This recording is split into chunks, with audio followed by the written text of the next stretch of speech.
chair, speakers, guests.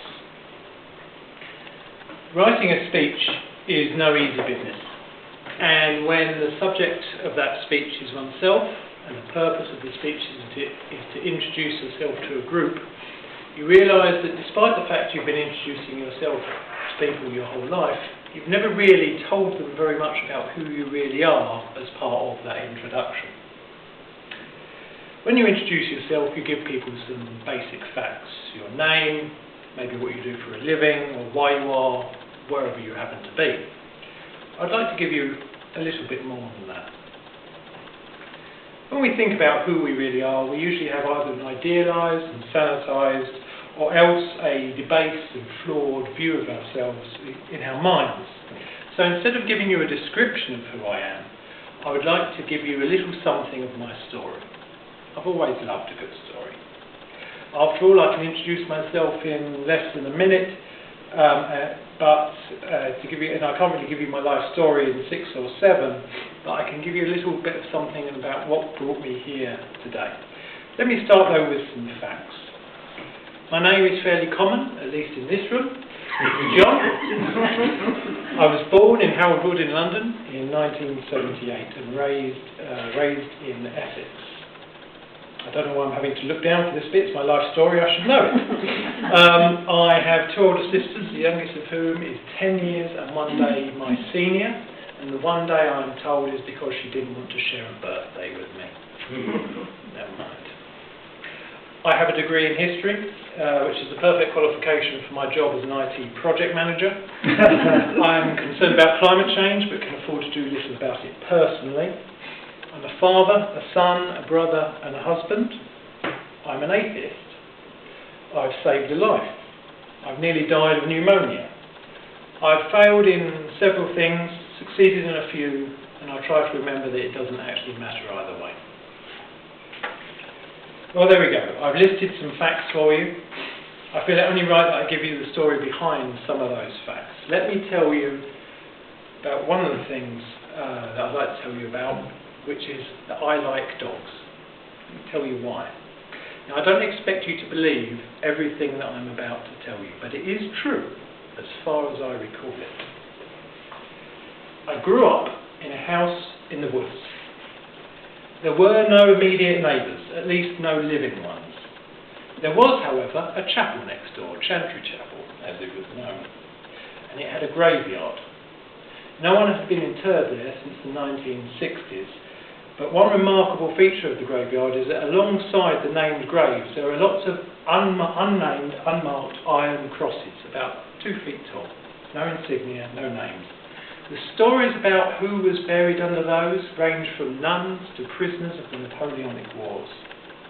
I was a lonely child, my siblings being, as I've mentioned, quite a bit older than myself, and I was alone quite often, and I would have been but for our dogs, Alsatians, big dogs. When I was born, we had a bitch called Tara and a dog called Shane. Dogs tend to be pack animals, so fight to the death to protect the pack. Bitches often have an individual to whom they attach themselves, and my mother was Tara's person. So concerned were my parents with how Tara might react to my coming along that they apparently talked about maybe having her put to sleep before I was born, but they didn't. Now, I don't remember this, of course. I was a baby in a terry town. But the story goes that Tara accepted me, and I would find entertainment in crawling up behind her and dragging her tail, until eventually she got bored of that, stood up and walked across the room, pulling me along behind her, much to my squealing delight. Then there was Shane, the dog. He was younger than Tara, and he was the smartest dog I've ever met. You didn't have to tell Shane what to do, he just knew and he did it. I recall one day, one of my sister's boyfriends, Gary, who Shane absolutely adored, in joke, pointed an unloaded air rifle at her. Shane floored him in an instant and pinned him to the ground. When eventually Tara unfortunately passed away, we got another dog, Ben. Ben was the stupidest dog I've ever met. I once saw him bite the tyre of a Land Rover while the Land Rover was doing 30 down the road. Ben didn't even notice. Lovely animal. One night in particular I'll tell you about. When I was in my teens, my parents went out one night. It must have been autumn or winter because it was dark outside. And as I mentioned, I'm now in a house, I live in a house in the woods without neighbours, except of course for the chapel and its graves. And then there was a power cut. So now I'm alone in a dark house in the woods with only the dead for neighbours. And whilst I was afraid, I'm pleased to say that I didn't panic. I brought Shane and Ben into the living room with me and I lit the fire. We spent an hour or so sat together in the twinkling half-light until eventually Mum and Dad came home. I'm not sure that I've ever felt safer than I did in that hour or so. And that is why I like dogs.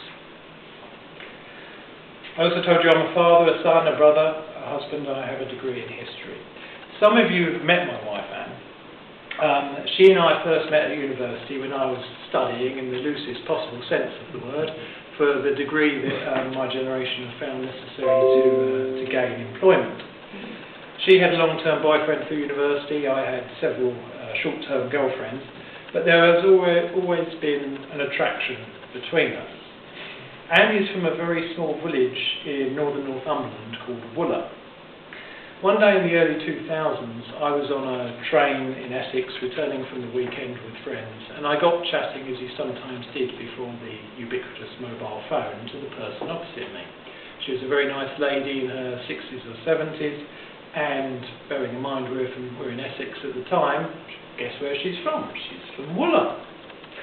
Well, I told her about university, which of course was recent history for me at the time, and of course about Anne, thinking that she might know her.